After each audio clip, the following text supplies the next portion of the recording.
Hello दोस्तों, नमस्कार। Free stock market classes इस चैनल में मैं आप सभी का दिल से बहुत बहुत स्वागत करता हूं। अगर आपने पहली बार विजिट किया जरूर चैनल को सब्सक्राइब कर लेना। उसी के साथ साथ बेल आइकन को भी हिट करके ऑल जरूर सिलेक्ट करके रख लेना, ताकि जब भी मैं वीडियो अपलोड करूँ उसका नोटिफिकेशन आप लोगों को टाइमली यहाँ पे मिलता रहे। उसी के साथ साथ आप देख सकते हैं एक और चैनल भी है, कौन सा, let's learn stock market and finance. So इस चैनल को भी फॉलो करना। कल संडे इस चैनल के ऊपर भी एक ज़बरदस्त वीडियो आने वाला है, ठीक है। तो दोनों चैनल की लिंक आपको ऊपर आई बटन पे, नीचे डिस्क्रिप्शन बॉक्स में यहाँ पे दे दिए हैं। तो चलिए फिलहाल तो इस वीडियो को स्टार्ट कर लेते हैं। सो ठीक है दोस्तों, अभी हम लोग आ चुके हैं बिल्कुल हमारे नॉर्मल स्क्रीन के ऊपर। एंड दोस्तों इस वीडियो में मैं थोड़ा आपको अलर्ट करवाना चाहूँगा। मतलब क्या, तो देखिए अगर हम लोग यहाँ पे बात करें शेयर्स एंड स्टॉक्स, इसमें हर कोई पैसा लगाता है लॉन्ग टर्म के हिसाब से। सो वो कभी भी आपका जीरो भी हो सकता है। होता है कि नहीं शेयर मार्केट में? ऑब्वियसली क्यों नहीं होता है, कितने सारे आपको एग्जांपल मिलेंगे। और कोई मैं एरे गेरे नत्तू गेरे कंपनीज की बात नहीं कर रहा हूँ, पेनी स्टॉक्स की बात नहीं कर रहा हूँ, मैं मजबूत फंडामेंटल कंपनीज की ही बात कर रहा हूँ। यस, वो भी जीरो हो सकते। कितने ऐसे एग्जांपल आप देख सकते हैं। निफ्टी 50 में कंपनियां थी, वो आज जीरो हो चुकी है, डीलिस्ट हो चुकी है। सो इस वीडियो के माध्यम से मैं आप लोगों को बस वही बताना चाहूँगा कि ऐसे कंपनियां, शेयर जो आपको ज़बरदस्त घाटा भी दे सकती है, आपका नुकसान भी करवा सकते हैं, आपका पैसा भी डुबा सकती है, ठीक है। एंड हमेशा मैंने आप लोगों को लर्निंग दी है, कौन सी, कि हमारा फर्स्ट स्टेप क्या होता है कि बिजनेस के ऊपर फोकस करना है, ठीक है। सो उसी के हिसाब से यहाँ पे अभी 10 पॉइंट मैं आपके सामने यहाँ पे रखने वाला हूँ कि अगर आपने बिजनेस को फोकस करके अगर किसी कंपनी में निवेश किया है, सो ऐसे अभी कौन से संकेत है जो कि बताते हैं कि भाई उस बिजनेस में ही कुछ अभी गड़बड़ी लग रही है, ठीक है। तो आप चाहो तो निकलने का भी विचार कर सकते हैं। ऐसे कुछ 10 पॉइंट्स मैं आपके सामने रखूंगा, ठीक है। तो आप चाहो तो क्या कर सकते हो, उनको स्टडी कर सकते हो। ये 10 पॉइंट ऐसे जो कि आपको अलर्ट करवाते हैं कि भाई शायद से कंपनी में कुछ गड़बड़ हो सकती है, ठीक है। कंपनी आने वाले समय में शायद से परफॉर्मेंस अच्छा नहीं दिखा सकती है, इसके भी चांसेस है। तो let's start with the point number 10। So company के ऊपर अगर कोर्ट केस है, ठीक है, तो ऐसे कंपनी से भाई आपने बचना है। एंड अगेन अगेन देखो, पूरा बोलने दो और घाई गड़बड़ नहीं करनी है। मतलब क्या है कोर्ट केस है, मतलब क्या, देखिए अगर कंपनी का साइज है, अगर मान लो एक सेकंड के लिए कंपनी 1 लाख करोड़ की कंपनी है, 1 लाख करोड़ की, एंड ऐसे कंपनी के ऊपर अभी मान लो अगर आप फॉर एग्जांपल 100 करोड़ का कर्जा है, ठीक है, फर्क पड़ेगा क्या, 1 लाख करोड़, ठीक है, और 100 करोड़, कोई फर्क नहीं पड़ता है। केस हार भी गए तो क्या फर्क पड़ता है, ठीक है। कंपनी 1 लाख करोड़ की है, बट कंपनी के ऊपर मान लो 80,000 करोड़ का मतलब केस चल रहा है, तो भाई ऐसी कंपनी तो भाई बर्बादी हो जाएगी। कंपनी है ही 1 लाख की और 80,000 का केस अगर चल रहा है, कल अगर हार गई तो बैंड बच जाएगी। कुछ कंपनियां ऐसी है जिनका खुद का साइज ही 1 लाख है, ठीक है, मतलब 1 लाख करोड़ है और उनके ऊपर 1.5 लाख करोड़ का केस चल रहा है। मतलब क्या, हार गए तो भाई लुटिया डूब जाएगी, पैसा ही नहीं है, सब कुछ बेचोगे तो भी यहाँ पे क्या होगा, कंपनी पे नहीं कर पाएगी। ऐसे कंपनी से भाई आपने सावध रहना है, जाना ही नहीं है। एंड अगर गए हो और अगर ऐसा कुछ इंसिडेंट नज़र आ रहा है तो देख लो, कंपनी तो भाई आपका पैसा, मतलब अगर कोर्ट में केस हार गई तो भाई आप तो सोचो मत, इतने लोअर सर्किट लगेंगे कि सब कुछ ही जीरो है, ठीक है। तो एक ऐसे चेक करने का, वो भी मैं आपको बताया था कि बैलेंस शीट में जाके कंटिंजेंट लायबिलिटी नाम की चीज़ होती है, उसको चेक करने का। सो हमें क्या करना है, कंपनी का मार्केट कैप को चेक करना है। मान लो कंपनी का मार्केट कैप है 10,000 करोड़, एंड अपने बैलेंस शीट में जाके क्या करना है, नीचे रहता है, बैलेंस शीट के नीचे रहता है सीएल रहता है, कंटिंजेंट लायबिलिटी, वो चेक करना है। अगर कंपनी का मार्केट कैप 10,000 करोड़ का है एंड कंटिंजेंट लायबिलिटी 100 की लिखी हुई है तो ज़्यादा चिंता की बात नहीं है। बट अगर मान लो उसी के सामने अगर ये 7,000 की लिखी है तो प्रॉब्लम हो सकती है भाई। 10,000 की कंपनी 7,000, 70% उड़ जाएगा। आई होप आपको समझ में आया होगा मैं क्या बोल रहा हूँ, ठीक है। तो ऐसा नहीं कि कोर्ट केस है मतलब खराब चीज़ें करके, ठीक है। वो देख लो कि कोर्ट केस कितने अमाउंट की है, कितने साइज की है, क्या कंपनी उसको झेल पाएगी। अगर झेल पाएगी तो ज़्यादा कोई दिक्कत की बात नहीं, बट अगर झेल नहीं पाएगी तो फिर भाई बैंड बच सकती है। सो ये चीज़ आपने चेक करनी है। आ जाते हैं पॉइंट नंबर 9 के ऊपर, एंड वो है दोस्तों इन्वेस्टिगेशन।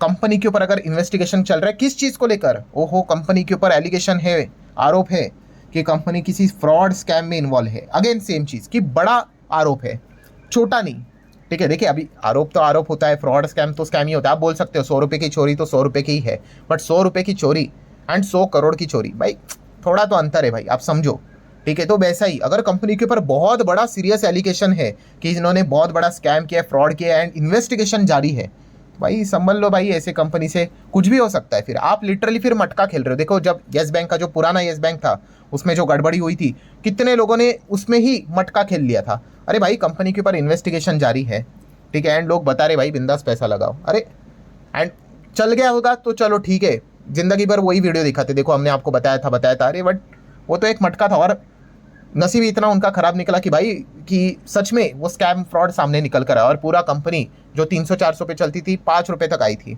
तो ऐसे कंपनी में भाई अगर आप जाओगे तो देख लो भाई, आपके पास शायद से पैसा ज़्यादा है, आप उड़ाना चाहते हो तो संभाल लेना भाई, ऐसे कंपनी कभी भी आपका पैसा जीरो करवा सकते हैं। पॉइंट नंबर 8 की बात करेंगे, स्ट्राइक्स। स्ट्राइक मतलब कंपनी के जो एम्प्लॉय हैं वो हड़ताल पे जा रहे हैं। अगेन सेम चीज़, देखो आप में एक थोड़ा सा कॉमन सेंस होना चाहिए। अभी कंपनी में अगर एक बार अगर स्ट्राइक होती है, होता है भाई, चलता है, डिस्प्यूट होते हैं, किधर नहीं होते हैं, बड़े बड़े टाटा ग्रुप में भी होते हैं, बट बार बार हो रहा है तो भाई कुछ तो गड़बड़ है फिर कंपनी में, आप समझ रहे हो।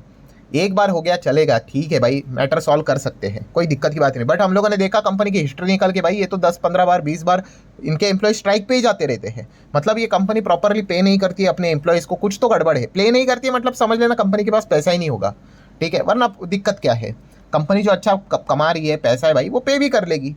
सो अगर कोई कंपनी में बार बार एम्प्लॉय, देखो मैं बोल रहा हूँ दोस्तों, बार बार कंटिन्यूसली अगर चीज़ें साइमल्टेनियसली बार बार अगर चीज़ें रिपीटेडली अगर ऐसी हो रही है कि एम्प्लॉय स्ट्राइक पे जा रहे हैं, ठीक है, हड़ताल कर रहे हैं, तो विचार करना पड़ेगा भाई, ठीक है। ऐसे बहुत सारे एग्जांपल मैंने आप लोगों को पहले भी बताए थे कि एयरलाइन कंपनीज को लेकर मैंने एग्जांपल बनाए थे कि देख लो इस कंपनी के एम्प्लॉयज़ भाई पायलट को सैलरी नहीं दे रहे थे, पायलट बैठ रहे थे किधर, सड़क के ऊपर कि भाई हमें हमारा पैसा दो करके। सोच कर देखो, क्या हवाई जहाज उड़ सकता है क्या? नहीं ना, डूब गई वो कंपनी।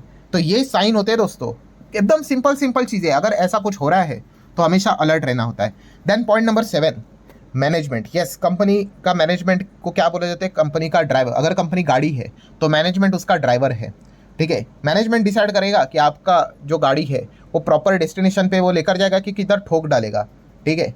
तो मैनेजमेंट की अगर हम लोग बात कर ले दोस्तों, अगर इनके बीच में ही डिस्प्यूट है कि एक मैनेजमेंट दूसरे मैनेजमेंट की सुन नहीं रहा है, बहुत बड़ा यहाँ पे एलिगेशन लगा रहे एक दूसरे पे और डिस्प्यूट झगड़ा यहाँ पे चल रहा है, भाई वो क्या पैसे कमा कर देंगे, हम इनका डिस्प्यूट ही सॉल्व नहीं होगा। एंड ऊपर से अगर बात कर ले, मैनेजमेंट अगर रेजिग्नेशन दे रहा है, रिजाइन कर रहा है, ठीक है, कि भाई मुझे नहीं रहना इस कंपनी में, एंड ऊपर से रिप्लेसमेंट भी नहीं मिल रहा है, तो फिर गड़बड़ है बॉस।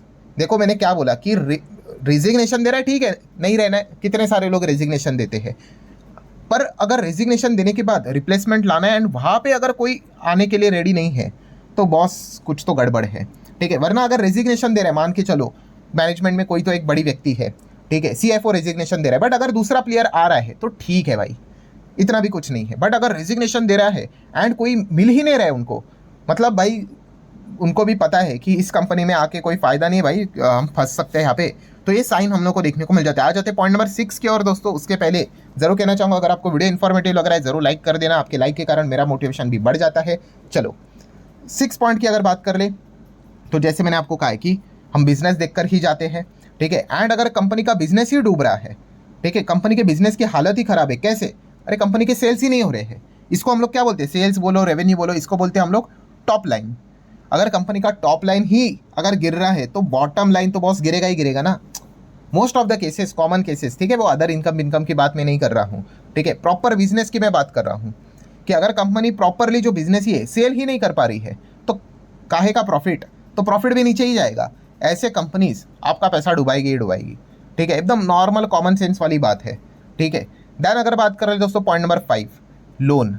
अभी लोन में भी गलत फहमी नहीं होनी चाहिए, लोन लेना कोई भी पाप नहीं है, बट लोन लेना और लोन के बर्डन में दब के मरना, ठीक है, आप समझ सकते हो, ठीक है। अगर कोई इंसान की सैलरी मान लो अगर 1 लाख रुपया है, ठीक है, अगर उसके ऊपर 10,000 की EMI है, ठीक है, झेल लेगा, कोई दिक्कत की बात नहीं। बट अगर एक इंसान की सैलरी 1 लाख की है, ठीक है, और उसके ऊपर 80-90 हज़ार की EMI है, आप सोच कर देख लिए कि वो लिटरली दब चुका है भाई, ठीक है। ऐसे भी कंपनियां होती है जो लोन के चलते पूरी तरीके से ऐसे दबी हुई रहती है, ठीक है, वो क्या क्या ग्रोथ दिखाएगी, पूरी तरीके से यहाँ पे फंस चुकी होती है सिचुएशन में। एंड अगर डिफॉल्ट हो गया तो मतलब हो गया बंटाधार।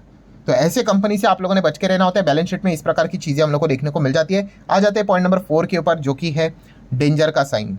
यस, डेंजर का साइन मतलब क्या दोस्तों? तो जैसे मैंने आपको बताया था कि आप इस फॉर्मूला को भी याद रख सकते हो, 2L।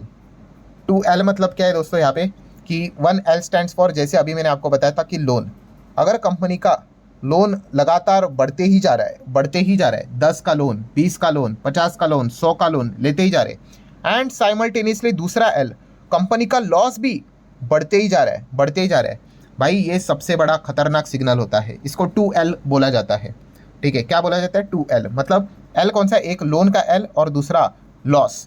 ये दोनों अगर बढ़ेंगे साइमल्टेनियसली, ये हमें बताते हैं भाई ये डेंजर वाली चीज़ है, कंपनी आपकी बैंड बजाएगी। सोच कर देखो ना दोस्तों, कितनी कॉमन सेंस वाली बात है कि अगर कंपनी अगर लोन ले रही है 10, 20, 100 वॉटेवर, इसको चुकाने के लिए भाई प्रॉफिट होना चाहिए।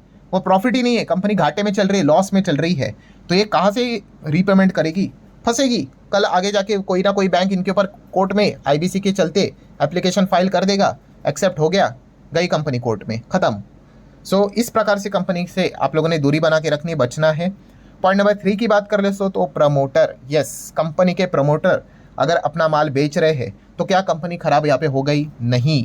अगर कंपनी के प्रमोटर अपना माल बेच रहे हैं एंड अगर वो माल इंस्टीट्यूशंस खरीद रहे हैं तो कोई दिक्कत की बात नहीं है, वेदर इट इज FIS और DIS। अगर इंस्टीट्यूशनल इन्वेस्टर खरीद रहे हैं कोई आपत्ति की बात नहीं। But if promoter selling the stake and कोई इंस्टीट्यूशन FIS DIS इंटरेस्टेड ही नहीं है, मतलब वो माल पब्लिक को बेचा जा रहा है, गड़बड़ है। एंड देखिए एक बार हुआ चलता है भाई, मैं इसलिए कह रहा हूँ थोड़ा सा बोलते हैं ना वो सत्सक विवेक बुद्धि का इस्तेमाल करना होता है। ठीक है, कुछ लोग नीचे कमेंट सेक्शन में लिखना ही शुरू कर देते, प्रमोटर 70 का अगर मान लो 65 हो गया, ठीक है परसेंटेज, ठीक है पब्लिक को बेच दिया, अरे सर देखो वाट लग गया। अरे ऐसा नहीं है भाई, 65% मतलब बहुत है प्रमोटर के पास अभी भी। ठीक है, बट अगर लगातार वही 65 का 55 हो गया, 45 होगा, 35 हो गया एंड वो भी सारा माल पब्लिक को चेपा जा रहा है, हाँ तो फिर आप कह सकते हो कि बस गड़बड़ यहाँ पे चल रही है। आप समझो थोड़ा सा इस चीज़ों को। ठीक है, सो प्रमोटर क्या बोला मैंने, प्रमोटर अगर अपना माल बेच रहा है किसको? पब्लिक को, वो उसको बेचना नहीं बोलते, आप लिटरली बोल सकते हो चिपका रहा है।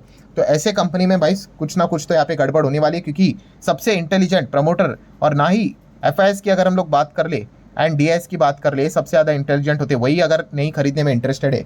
सो ऐसे कंपनी से आपने दूरी बना के रखनी। देखो रिसेंटली हम लोगों ने देखा था कि बहुत सारे प्रमोटर अपना माल बेच रहे, बट चिंता का विषय नहीं था वो। क्यों?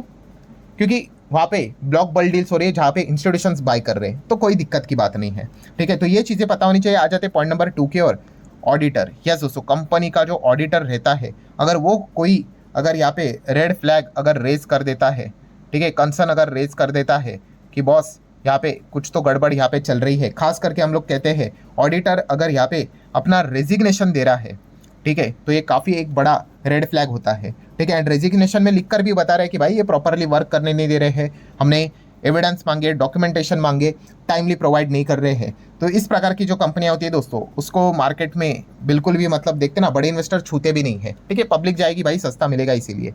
तो इस प्रकार से कंपनी से आपने दूरी बना के रखनी है। And last point number 1, business license. Yes, कोई भी बिजनेस करने के लिए भाई लाइसेंस चाहिए होता है प्रॉपरली। ठीक है, कोई भी बिजनेस, अगर कंपनी का बिजनेस लाइसेंस खतरे में है या फिर सस्पेंड हो रहा है, ठीक है, या फिर कोई भी बैंक अगर कंपनी को लोन देने में मनाही कर रही है, ठीक है, अगर ऐसा न्यूज़ आर्टिकल अभी अगर आपने पढ़ लिया, न्यूज़पेपर में पढ़ लिया, वेबसाइट के ऊपर पढ़ लिया, किधर बिजनेस न्यूज़ पे आ गया कि फलाना कंपनी को बैंक ने लोन देने से ही मना कर दिया। अरे भाई, बैंक तो लोन देने के लिए रेडी होती है, उनका बिजनेस ही वही है। बट सोच कर देखो कंपनी कितनी वाहियात है कि बैंक तक बोल रहे हैं कि भाई तुमसे तो हम दूरी बना के रखेंगे, हम चाहिए नहीं, तुम्हारे साथ बिजनेस ही नहीं करना है। मतलब आप समझ कर देख लो कि वो कंपनी की हालत कितनी खराब होगी कि बैंक तक कह रही कि भाई तुम दूर हटो हमसे। ठीक है, या फिर आप कह सकते हो कि सप्लायर, अगर ऐसी हेडलाइन बन गई कि फलाना कंपनी XYZ कंपनी का जो सप्लायर है अब यहाँ पे कंपनी के साथ क्रेडिट में बिजनेस नहीं करेगा, सिर्फ कैश में बिजनेस करेगा। What does it mean? कि भाई जो सप्लायर है, आप सामान खरीदने जाते हो, वो सप्लायर बोलता है कि भाई हम आपको सामान दे देंगे, ठीक है, बट ओनली वन कंडीशन कि आपको अभी के अभी कैश में पेमेंट करना पड़ेगा। मतलब क्या है भाई, आपने ट्रस्ट खो लिया है मार्केट में कि वो आपको उधारी में नहीं बेच रहा है, क्रेडिट पे बिजनेस नहीं हो रहा है। ये एक बहुत बड़ा साइन होता है कि आपका बिजनेस खराब चल रहा है। ठीक है, जहाँ पे आपका सप्लायर ही आपके ऊपर ट्रस्ट नहीं कर रहा है। ठीक है, इस प्रकार की दोस्तों जो छोटी छोटी चीज़ें होती है, बिजनेस लेवल की चीज़ें हैं, ये बताती है कि कंपनी एक डूबती हुई जहाज की ओर बढ़ रही है। या फिर आप कह सकते हो कि जो लेबर रहता है, ठीक है, अभी लेबर मतलब आपको पता ही, जो मजदूरी यहाँ पे रहती है दोस्तों, किसी को अच्छा नहीं लगता है काम करना, इतना ज़्यादा मतलब क्या बोले मैं, कष्ट का काम होता है और पैसा कितना कम मिलता है। ठीक है, मजबूरी में करना पड़ता है। बट सोच कर देखिए ऐसी कंपनी जहाँ पे लेबर भी जाना नहीं चाहता है, मतलब सोच कर देखो, वो बोलेगा भाई मैं भूखा रह जाऊंगा बट तुम्हारे कंपनी में मुझे काम नहीं करना है। सोच कर देखो, ऐसा हुआ है दोस्तों। खास करके ऐसा चीज़ें केमिकल कंपनीज में देखने को मिल जाती। क्यों? क्योंकि केमिकल कंपनी में सेफ्टी प्रोवाइड करनी होती है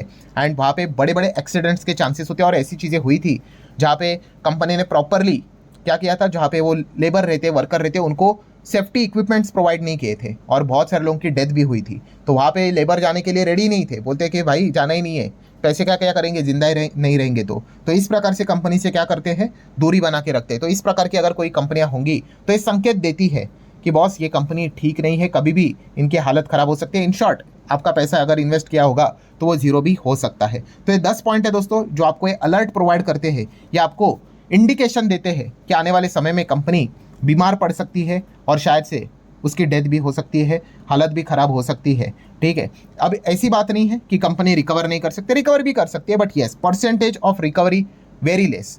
अगर आप यहाँ पे 10 एग्जाम्पल लेकर आओगे तो लिटरली 7 से 8 कंपनियां इस दौर से गुजरने वाली डूबी जाती है। हाँ, एक्सेप्शन ऑलवेज एग्जिस्ट, 1-2 कंपनियां रहेंगी जो कम बैक भी करेंगी।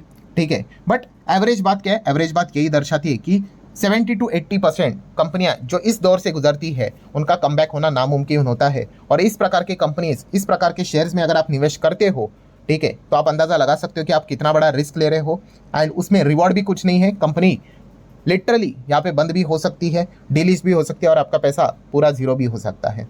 सो आशा करता हूं दोस्तों वीडियो इन्फॉर्मेटिव लगा होगा। चाहो तो लाइक एंड शेयर यहाँ पे कर सकते हो। मिलते हैं अगले वीडियो में, तब तक के लिए बाय बाय।